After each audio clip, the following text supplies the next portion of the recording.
Enseñanzas bíblicas. Hoy hablaremos sobre los grandes hombres de la Biblia. Hombres de fe, estos hombres que una vez estuvieron en este mundo y fueron obedientes a la palabra profética de Dios y creyeron fielmente en ella.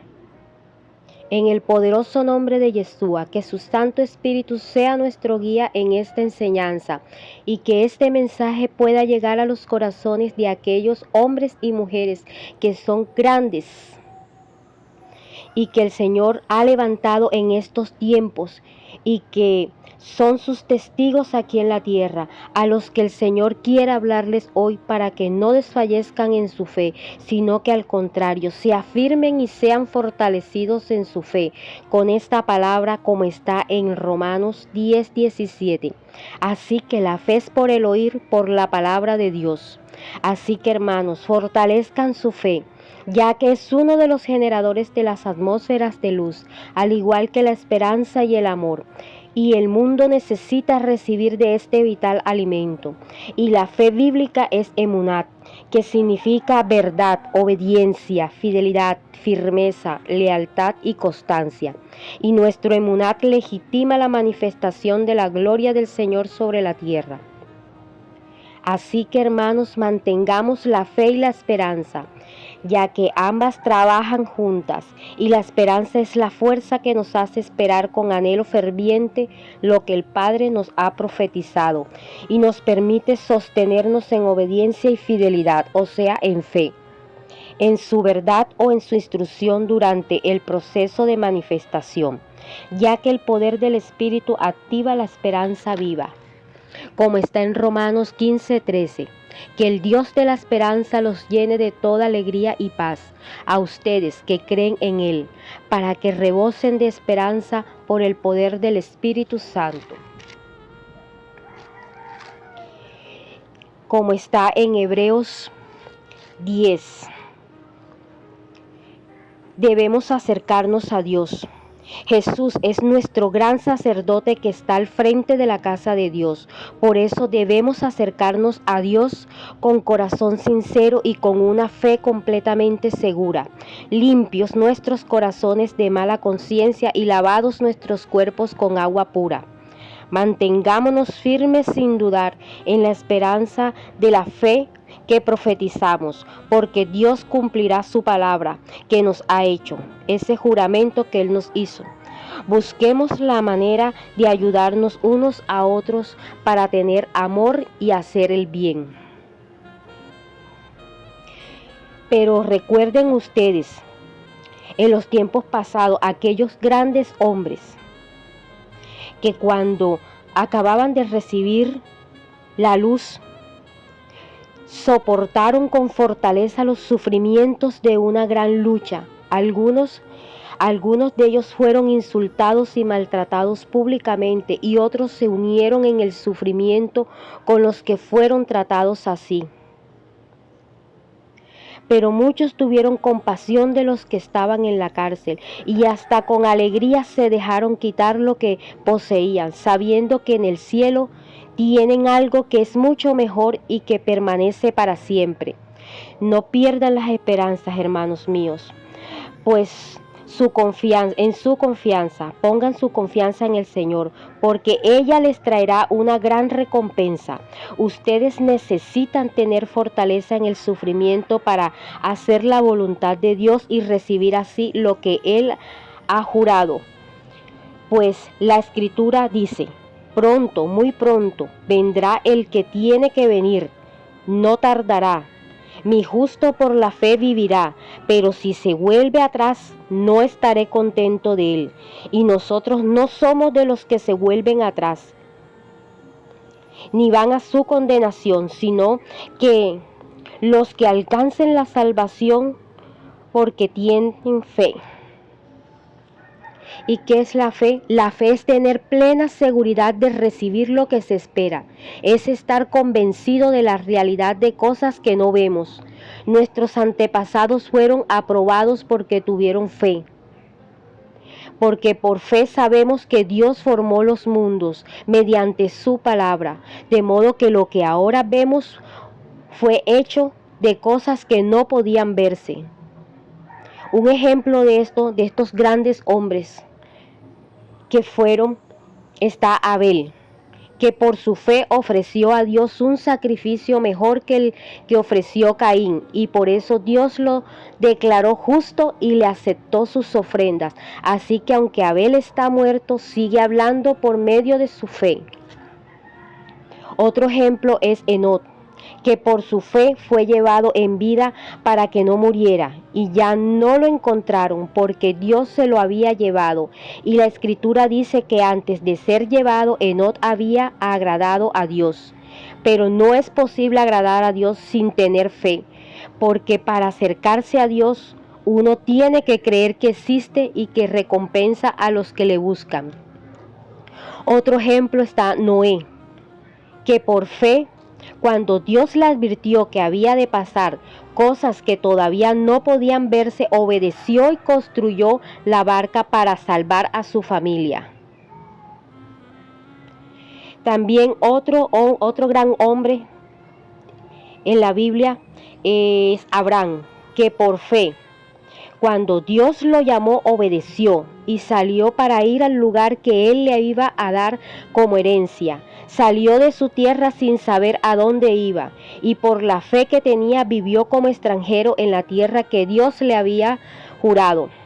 Vivió en tiendas de campaña, lo mismo que Isaac y Jacob, que también recibieron esa palabra, porque Abraham esperaba aquella ciudad que tiene bases firmes, de la cual Dios es arquitecto y constructor. Por fe también, aunque Sara no podía tener hijos y Abraham era demasiado viejo, éste recibió fuerzas para ser padre, porque creyó que Dios cumpliría sin falta su palabra.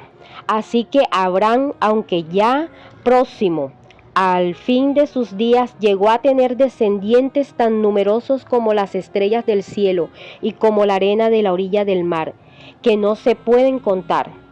Todas esas personas murieron sin haber recibido las cosas que Dios había jurado, pero como tenían fe, las vieron de lejos y las saludaron reconociéndose a sí mismos como extranjeros de paso por este mundo.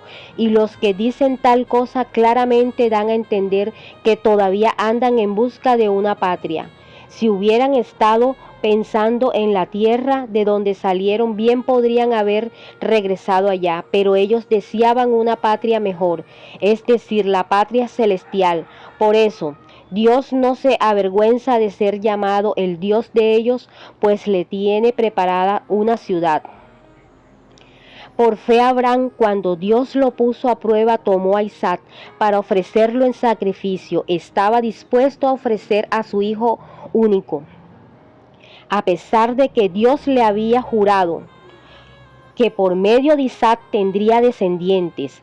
Es que Abraham reconocía que Dios tiene poder hasta para resucitar a los muertos, y por eso Abraham recobró a su hijo. También Isaac, por fe, prometió bendiciones futuras a Jacob y a Esaú. Por fe Jacob, cuando ya iba a morir, prometió bendiciones a cada uno de los hijos de José y adoró a Dios apoyándose sobre la punta de su bastón.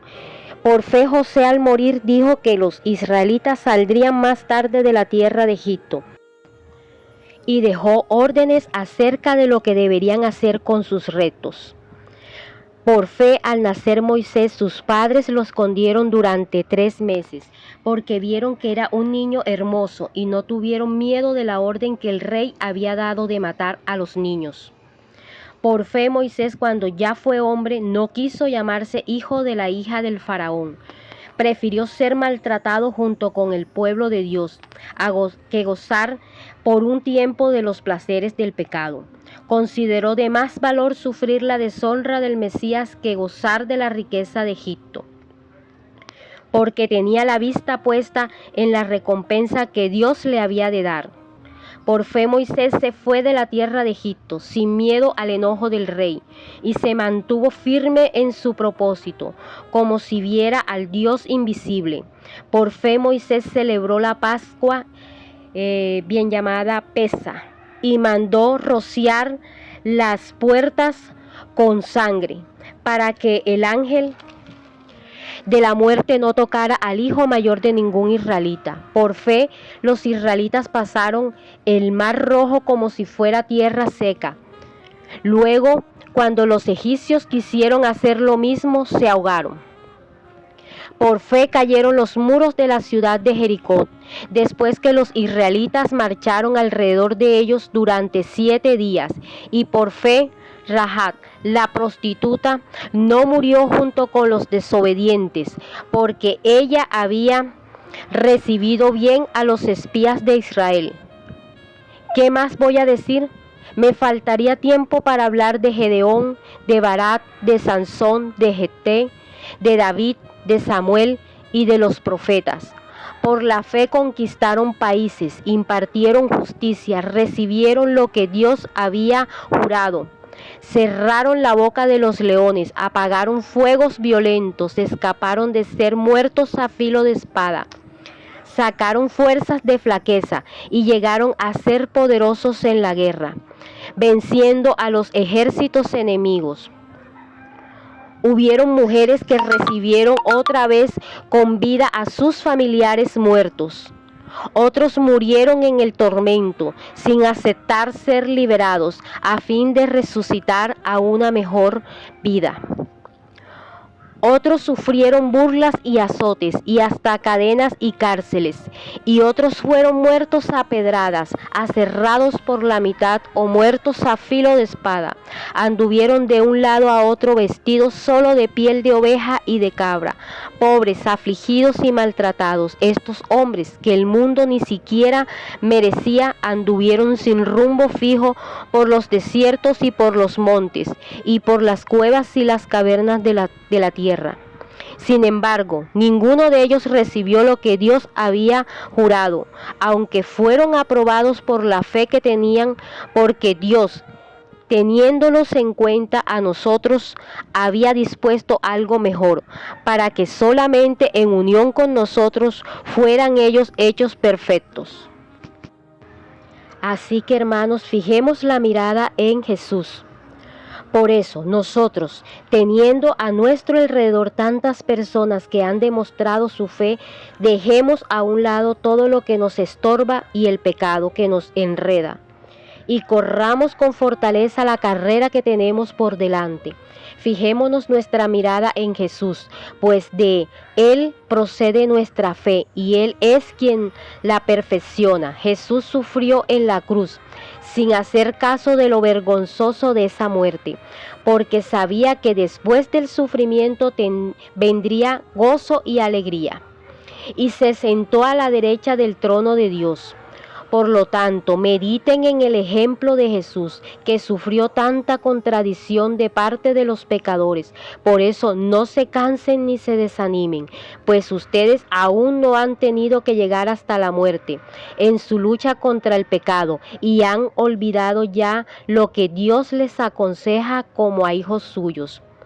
Dicen las Escrituras: no desprecies, hijo mío, la corrección del Señor, ni te desanimes cuando te reprenda, porque el Señor corrige a quien Él ama y castiga a quien recibe como hijo. Así que, hermanos, soporten ustedes la reprensión, y así Dios los tratará como a hijos. ¿Acaso hay algún hijo a quien su padre no corrija? Pero si Dios no los corrige a ustedes como corrige a todos sus hijos, es que ustedes no son hijos legítimos, sino ilegítimos. Además, cuando éramos niños, nuestros padres aquí en la tierra nos corregían y los respetábamos. ¿Por qué no hemos de someternos con mayor razón a nuestro Padre Celestial para obtener la vida? Nuestros padres aquí en la tierra nos corregían durante esta corta vida, según lo que más conveniente les parecía, pero Dios nos corrige para nuestro verdadero provecho, para hacernos santos como Él. Ciertamente ningún castigo es agradable en el momento de recibirlo, sino que duele. Pero si uno aprende la lección, el resultado es una vida de paz y rectitud. Ahora, hermanos, veamos ahora el peligro de rechazar la voz de Dios. Así que renueven las fuerzas de sus manos cansadas y de sus rodillas debilitadas, y busquen el camino derecho para que sane el pie que está cojo y no se tuerza más. Procuren estar en paz con todos y llevar una vida santa, pues sin la santidad nadie podrá ver al Señor. Procuren que a nadie le falte la gracia de Dios, a fin de que ninguno sea como una planta de raíz amarga que hace daño y envenena a la gente. Que ninguno de ustedes cometa inmoralidades sexuales ni desprecie lo sagrado, pues esto hizo Esaú, que por una sola comida vendió sus derechos de hijo mayor. Y ustedes saben que después, cuando quiso recibir la bendición de su padre, fue rechazado. Y aunque lloró mucho, ya no hubo remedio para lo sucedido. Por eso tengan cuidado de no rechazar al que nos habla, pues los que rechazaron a Dios cuando Él les llamó la atención aquí en la tierra no escaparon, y mucho menos podremos escapar nosotros si le damos la espalda al que nos llama la atención desde el cielo. Así que, hermanos, procuremos agradar a Dios. No dejen de amarse unos a otros como hermanos. No se olviden de ser amables con los que lleguen a su casa, pues de esa manera, sin saberlo, algunos hospedaron ángeles. Acuérdense de los presos, como si también ustedes estuvieran presos con ellos. Piensen en los que han sido maltratados, ya que ustedes también pueden pasar por lo mismo. Que todos respeten el matrimonio y mantengan la pureza de sus relaciones matrimoniales, porque Dios juzgará a los que cometen inmoralidades sexuales y los que cometen adulterio. No amen el dinero, conténtense con lo que tienen, porque Dios ha dicho: nunca te dejaré ni te abandonaré. Así que podemos decir con confianza: el Señor es mi ayuda, no temeré. ¿Qué me puede hacer el hombre? Acuérdense de quienes los han dirigido y les han anunciado el mensaje de Dios. Mediten en cómo han terminado sus vidas y sigan el ejemplo de su fe. Jesucristo es el mismo ayer, hoy y siempre. No se dejen ustedes llevar por enseñanzas diferentes y extrañas. Es mejor que nuestros corazones se fortalezcan en el amor de Dios. Así que, hermanos, ustedes deben tenerse por muy dichosos cuando se vean sometidos a pruebas de toda clase, pues ya saben que cuando su fe es puesta a prueba, ustedes aprenden a soportar con fortaleza el sufrimiento. Pero procuren que esa fortaleza los lleve a la perfección, a la madurez plena, sin que les falte nada. Dichoso el hombre que soporta la prueba con fortaleza, porque al salir aprobado recibirá como premio la vida, que es la corona que Dios ha jurado dar a quienes lo aman. Cuando alguno se sienta tentado a hacer lo malo, no piense que es tentado por Dios, porque Dios ni siente la tentación de hacer lo malo, ni tienta a nadie para que lo haga. Al contrario, uno es tentado por sus propios malos deseos, que lo atraen y lo seducen. De estos malos deseos nace el pecado, y del pecado, cuando llega a su completo desarrollo, nace la muerte. Queridos hermanos míos, no se engañen, todo lo bueno y perfecto que se nos da viene de arriba, de Dios, que creó los astros del cielo. Dios es siempre el mismo, en Él no hay cambio, que produzca sombras. Él, porque así lo quiso, nos dio vida mediante el mensaje de la verdad, para que seamos los primeros frutos de su creación. Así que, hermanos, los convido para que se fortalezcan en la fe y no se olviden de compartir con otros lo que tienen, porque estos son los sacrificios que agradan a Dios, y no se olviden de hacer el bien. Espero que esta enseñanza haya sido de gran edificación y exhortación para sus vidas, así que los convido a que se suscriban para que puedan recibir cada día una enseñanza acerca de las verdades que están en las Escrituras, acerca de la palabra de Dios. Bueno, hermanos, que Dios derrame su gracia sobre cada uno de ustedes. Bendiciones.